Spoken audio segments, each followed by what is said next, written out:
왜곡된 삶에서 다시 하나님의 형상 회복하기라는 큰 주제로 말씀을 보고 있습니다. 네, 그 두 번째 시간입니다. 오늘 말씀의 제목은 죄의 본질, 하나님 없는 삶입니다. 네, 죄로 왜곡된 우리가 다시 본래의 자리를 되찾아가는 여정 속에서 새 생명은 받았으나 완전히 제거되지 않은 이 죄가 우리를 어떻게 속이고 방해하는지에 대해서 오늘 함께 말씀을 보도록 하겠습니다. 우리는 이 죄라는 단어를 들으면 그게 아니라는 걸 알면서도 자꾸 도덕적 기준에 선악을 분별하게 됩니다. 그러니까 도덕적으로 나쁜 짓을 하는 것을 죄라고 생각하는 이유는 도덕적으로 착하게 사는 것을 선이라고 생각하기 때문입니다. 그래서 이 죄가 무엇인지를 알기 위해서는 먼저 선에 대해 성경적 재정의를 해야 합니다. 자, 선하다는 것은 곧 하나님이 하시는 모든 것은 옳다. 곧 하나님이 선이시다가 선의 성경적 기준입니다. 그런데 우리는 하나님께서 창조하신 세상에서 그 하나님에 의해 창조된 피조물입니다. 그래서 모든 만물의 구조와 질서를 정하신 그 하나님께서 이게 옳다, 저게 맞다 하시면 그게 맞는 거예요. 그게 옳은 거잖아요. 주인이시니까. 근데요, 거기다가 피조물이 그거 아닌데요. 그거 아닌 것 같은데? 라고 할 수가 없다는 거죠. 그런데 다 그렇게 말해요. 다 그렇게 생각합니다. 이게 어떻게 표현되는 줄 아세요? 하나님을 믿지 않는 것이 죄다라는 말을 불편해하고 기분 나빠합니다. 이 죄인이란 진단을 극도로 싫어해요. 불편해합니다. 왜냐하면 그들에게 죄란 비도덕적으로 사는 것이고 선이란 도덕적으로 사는 것이라는 잘못된 개념이 있기 때문에 나쁜 짓을 하지도 않은 내가 대체 왜 죄인이냐? 왜 대체 그 예수를 내가 믿어야 하느냐라는 것이죠. 그런데 나쁜 짓을 하는 게 죄가 아니라 이 잘못된 사고 그 자체가 사실 죄라고 성경은 규정을 하고 있습니다. 이 사고를 가지고 왜냐하면 이 사고를 가지고 사는 사람들의 삶에 누가 없으시기 때문이에요. 그들을 창조하신 하나님이 없기 때문입니다. 그게 죄입니다. 그게. 그래서 이런 사람들은 단순히 자신이 죄인임을 인정하지 못하는 것을 넘어서 피조물이 창조주를 거부하는 것이 되기 때문에 이것을 죄라고 규정하고 있습니다. 제 주변에도 이런 친구들이 좀 많았고 저도 이런 말을 많이 들었는데요. 이제 기독교를 안 믿는 사람 중에 유독 싫어하는 사람들이 있어요. 왜 싫어할까요? 자기들만 옳다 이거예요. 그게 너무 싫다는 거예요. 종교가 많고 불교하면 자비롭게 막 이렇게 받아주는데 왜 너네만 옳다고 우기냐는 거예요. 그래서 자기들 안 믿으면 지옥이라고 그러고 막 다 죄라고 그러고 그게 너무 기분 나쁘다는 거예요. 그런데 사실 저희 입장에서도 억울한 게 부처 믿어도 천국 가면 그렇게 사이좋게 믿으라고 하면 좋잖아요. 근데 성경에서도 내가 곧 길이요 진리요 생명이다 한 길밖에 없다고 말씀을 하시는 걸 그렇다고 하는데 대화가 안 되는 거죠. 그래서 여러분 혹시 이런 분들에게는 막 밀어붙이시면 안 됩니다. 이게 폭력이 될 수 있어요. 그냥 대화가 안 되는 분들한테는 한 걸음 물러서서 그냥 기도해 주셔야 돼요. 괜히 내가 이 사람을 막 이렇게 바꾸겠느니 설득하시 이러면 좀 더 안 좋은 효과가 나는 경우가 많습니다. 어쨌든 다시 돌아와서 이 사람들이 이런 반응을 하는 이유는 선악의 기준이 완전히 잘못되어 있기 때문이에요. 만물의 주인이신 하나님께서 세우신 질서는 특정 행위, 도덕적 기준에 있지 않습니다. 성경에서는 선을 이렇게 말씀하고 있습니다. 마가복음 10장 18절에서는 하나님 한 분 외에 선한 이가 없으시다 라고 기록을 하고 있고 시편 119편에서는 주는 선하사 선을 행하시오니 라고 말씀합니다. 그러니까 성경은 선을 어떤 기준으로 정의를 하지 않습니다. 하나님 그 자체가 선이시기 때문이에요. 우리 생각이 어떻든 간에 하나님 이게 맞아, 아니야 저게 맞아 하면 그게 그냥 맞는 거예요. 그래서 선악을 판단할 권한이 우리 피조물에게 있지 아니하고 창조주께 있습니다. 그분이 주인이시기 때문입니다. 그래서 하나님께서 하시는 것이 선이시고 하나님 자체가 선이므로 그 하나님을 거부하는 모든 것이 우리에게 죄가 되더라는 것입니다. 이 말씀이 오늘 본문의 20절과 21절의 말씀이에요. 그래서 20절을 보시면 창세로부터 그의 영원한 능력과 신성이 만물에 분명히 보여졌습니다. 핑계할 수조차 없을 만큼 하나님이 주인 되심을 보여주셨다고 기록되어 있어요. 그런데 21절에서는 그들이 그렇게 분명히 보여진 하나님에 대해서 들었지만 하나님께서 정하신 그 선악의 기준을 인정하지 않으려 하고 하나님을 떠나서 자신이 생각하는 것이 선이라고 믿으며 살아가는 모습을 죄라고 합니다. 그래서 죄의 기준은 다시 말씀드리지만 어떤 행동에 있지 않습니다. 그래서 우리가 이 원죄가 들어온 선악과 사건을 잠시 한번 가보도록 하겠습니다. 이 창세기 3장에 가시면 이제 이 뱀이가 하와한테 와서 막 꼬드기죠. 자, 하나님이 이 모든 동산의 열매를 먹지 말라 하더냐. 그러니까 아니다. 저 중앙에 있는 열매를 먹지 말라고 했어. 라고 이제 하와가 대답을 하니까 너 그거 먹어도 죽지 않을 것이다. 그러니까 분명히 하나님께서 정령 죽으리라 말씀하셨는데 하와도 대답이 이상해요. 저것을 먹으면 죽을까 하노라로 바뀌어요. 그랬더니 뱀이 너 그거 먹어도 안 죽어. 그거 먹어도 안 죽고 하나님처럼 선과 악을 구분하게 될 거야 라는 말을 듣고 하와가 그거를 냉큼 먹어버리죠. 그래서 뱀이 너 그거 먹으면 하나님과 같이 되어서 선과 악을 알게 될 것이다 라는 이 말씀이요.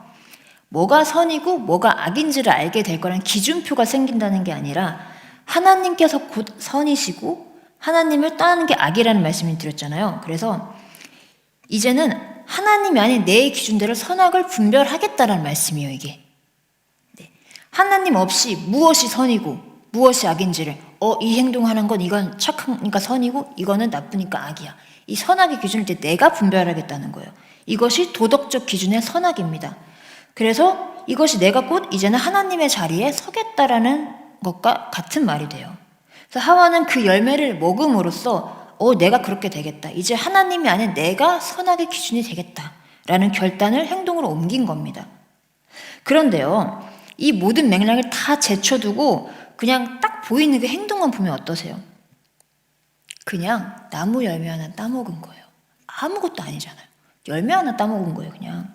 그래서 하와가 그거 먹고 남편한테 너도 먹어 해서 그냥 아담은 그거 먹은 죄밖에 없어요. 그냥 자기가 직접 따지도 않았어요. 하와가 준 거 먹었어요. 근데 그 동기와 모든 맥락을 다 빼고 보면 그저 나무 열매를 먹은 것에 지나지 않지만 이 행동의 동기에는 내가 이제 선악의 기준이 되겠다. 하나님이 되겠다는 마음이 있었고 하나님께서는 그것을 악하게 보셨다는 것이죠. 그래서 죄의 기준은 어떤 행동에 있지 아니합니다. 창조 되신 하나님이 그어놓으신 그 선을 넘어버렸다는 거예요. 이 이야기를 이제 우리의 삶으로 가지고 와서 적용을 해보면 이렇게 됩니다.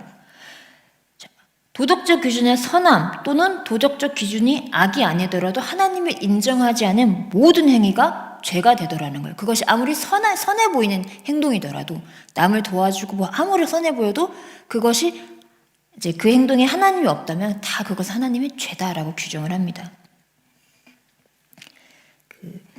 웨스트민스터 소요리 문답이라는 게 있어요.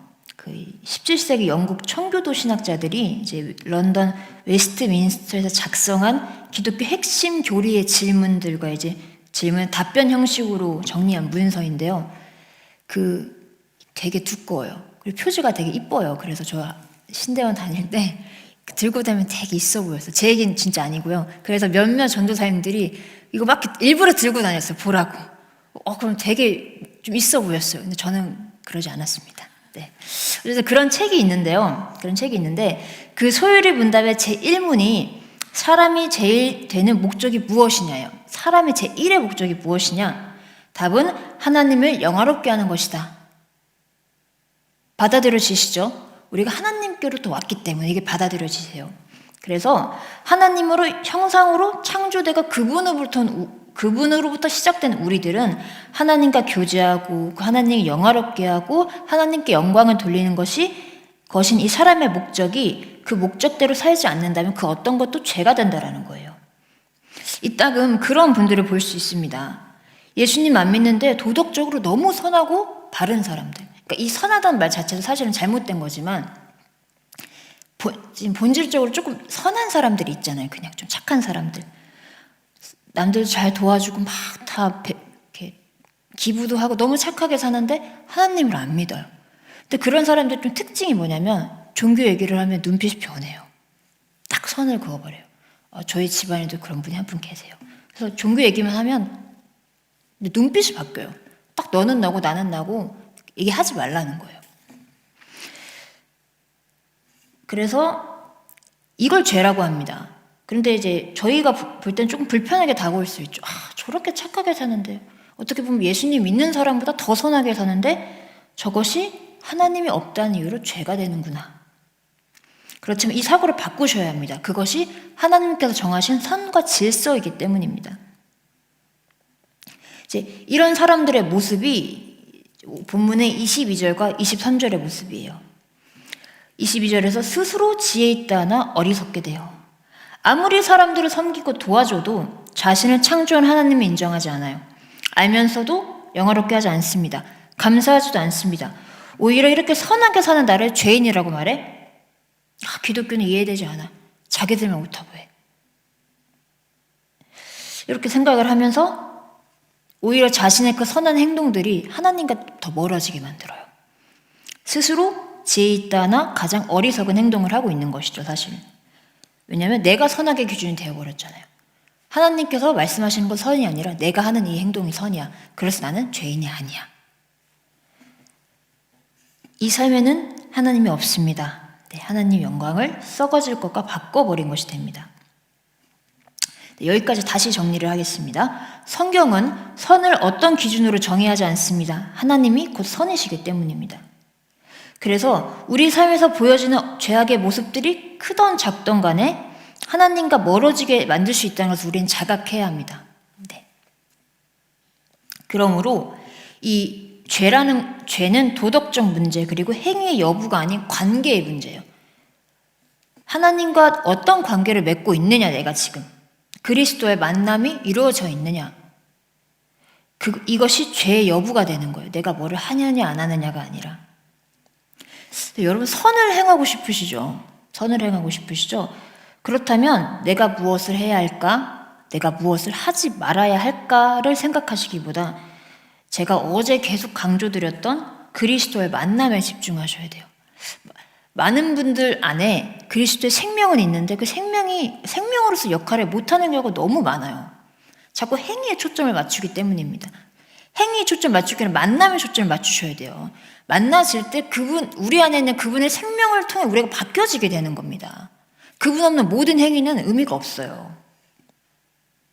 그래서 그럴 때 우리의 삶이 죄의 영향력에서 벗어나서 하나님의 형상으로 회복되어져 갑니다. 이것은 단번에 끝나는 것이 아니라 긴 여정이 됩니다. 그 여정 가운데 여전히 죄의 모습이 드러날 수도 있고 좀 더딜 수도 있고 죄악을 행하는 순간이 있을 수도 있습니다. 그러나 중요한 것은 그 죄가 더 이상 우리를 규정하지 않는다는 거예요. 우리가 그리스도 안에서 포도나무에 접붙여진 가지로 살아가고 있다면 우리 삶에 죄가 드러난 순간이 있다 하더라도 하나님은 우리를 죄인으로 규정하지 않으시고 그리스도 안에 있는 자로 자신의 자녀로 보아주신다는 것입니다. 그래서 그리스도 안에 있다면 더 이상 죄는 우리를 규정하지 못합니다. 내가 또 뭘 잘못했나, 뭔 죄를 지었나에 집중하시기보다 하나님과의 관계, 그리스도의 만남, 나는 지금 포도나무에 접붙여져 있는 가지의 상태로 살아가고 있는가, 그 뿌리로부터 생명 공급받고 있는가, 그 뿌리인 기도, 호흡, 이 말씀으로부터 생명 공급받고 있는가의 여부를 살펴보시면서 우리의 신앙을 점검하셔야 합니다. 마지막으로 한 가지만 좀 더 보도록 할게요. 근데 때로는 하나님께서 이제 이런 스스로 지혜 있다는 어리석게 사는 사람들의 모습을 내버려 두시기도 하는데 그게 24절과 25절의 말씀인데 이 내용이 잘 나타난 이야기가 구약에 있어요. 이제 사사기를 가면은 한 중반부까지는 사사들의 이야기가 나오다가 중후반부터 두 가지 이야기가 나오는 거 아시죠? 미갈 신상 이야기와 그 레위인 첩에 관한 얘기가 나오는데 여기를 잘 모르시는 분들이 있으시더라고요. 그래서 그 부분은 꼭 한번 읽어보시기를 좀 권면드립니다. 이 사사시대는 이제 사람들이 자신이 하나님과 같이 되고자, 스스로 왕이 되고자 했던 때죠. 자신을 속이는 옳은 대로 행하던 때입니다. 그래서 이 사사기 17장에 가면 이런 이야기가 등장을, 제가 이야기를 잘 설명을 해드릴게요. 에브라임 산간지방에 미가라는 사람이 살고 있었대요. 근데 매우 부유했던 것으로 추정이 돼요. 근데 이제 미가의 어머니가 은 1,100냥을 잃어버리는 사건이 생기게 돼. 이게 엄청 큰 돈이었대. 아무튼 그냥 무지막지하게 큰 돈이었대. 그러니까 어떻게 해요? 누가 훔쳐가는 줄 알고 엄청 저주를 해요. 저주를 좀 심하게 했나 봐요. 하나님 앞에서 저주를 해요. 그런데 이 돈을 누가 가져갔을까요? 미가가 가져갔어요. 사실 자기 아들이 이 돈을 가져갔어요. 그래서 미가가 얼마나 이 어머니가 심하게 저주를 했는지 와가지고 그 자기가 했다고 이제 이실직고를 합니다. 그랬더니 어머니가 어떻게 했을까요? 갑자기 하나님 앞에서 저주를 하는 것도 바꿔서 하나님께서 내게 복을 주시기를 원한다고 확 말을 바꿔버리는 거예요. 그러니까 하나님의 이름이 나오기는 해요. 하나님의 이름을 부르기는 해요. 근데 이상하죠? 그냥 자기들의 원함대로 하나님의 이름 불러요. 자기에게 손해를 입힌 사람을 하나님 앞에서 저주하고 또 그 저주를 다시 복으로 바꿔달라고. 이상하잖아요. 그러니까 자신의 입맛대로 하나님을 이용하는 거예요. 그래서 그 돈으로 뭐를 했냐? 신상을 만들었어요. 우상숭배잖아요, 이거. 신상을 만들고 개인 전용 하나님을 예배하는 장소를 그 집에 만들어서 그 신상을 거기에다 가져다 두고 하나님을 예배한다는 이름하에 우상숭배를 합니다. 근데 이제 이 사람들은 이거를 예배라고 생각을 하는 거예요. 예배는 제사는 누가 이제 집 인도해야죠? 제사장이 해야 되잖아요. 사실 아주 표현이 좀 그렇지만 예배도 뭣도 아니에요. 그냥 우상숭배예요. 근데 제사장을 또 고용을 해요. 레위인. 그러니까 하나님 이름도 부르고 율법도 지켜요. 근데 뭔가 좀 방향이 이상한 거예요. 그래서 이제 미가가 이번에는 머물 거처를 찾아서 에브라임 산간 지방을 지나던 한 나그네 레위인을 또 만나게 됩니다. 원래 레위인은 이제 하나님께서 땅 분배를 하실 때 살아야 될 성읍들을 이제 각각 정해주셨는데 거기를 떠나서 살 곳을 찾아다니는, 이 또한 율법에 위배되는 이제 행동이었는데, 그 레위인을 만나게 된데 레위인한테 제안을 해요. 너 우리 집의 제사장이 되라. 또 오케이를 합니다. 그러니까 이거를 고용하는 미가나 그것도 좋다고 오케이하고 그 집안의 제사장이 된 레위인이나 별반 다르지 않죠. 레위인은 한 개인을 위해서 존재하는 것이 아니잖아요. 그러니까 다 뒤죽박죽 엉망이 돼버렸어요. 여기서 제가 강조드리는 것은 하나님의 이름도 나오고요. 나름 율법도 지키고요. 스스로 하나님을 섬긴다라고 생각을 하는데 나오는 양상이 완전 이상해요. 근데 여기까지 보면 도덕적으로 큰 문제도 없잖아요. 그런데 성경은 이것을 분명하게 죄라고 규정을 합니다. 어느 하나님의 이름 불렀으니까, 율법 지켰으니까 죄 아니야가 아니라 죄라고 규정을 합니다. 우리의 삶도 이럴 수 있다라는 거예요. 제가 이제 20살이 지나가고 조금 이제 신앙에 대해서 진지한 태도를 갖고 성경을 보기 시작할 때 이 구약을 읽으면서 얼마나 욕을 많이 했는지 몰라요. 특히 다 아시죠? 출애굽기 지날 때 욕 많이 하시잖아요, 이스라엘 백성들. 진짜 몹쓸 것들이라고.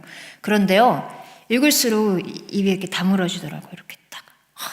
이게 거울이 되는 거예요, 점점. 못된 것들, 몹쓸 것들.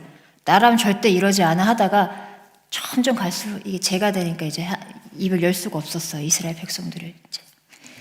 그래서 이 모습도 우리의 모습일 수 있다라는 거예요.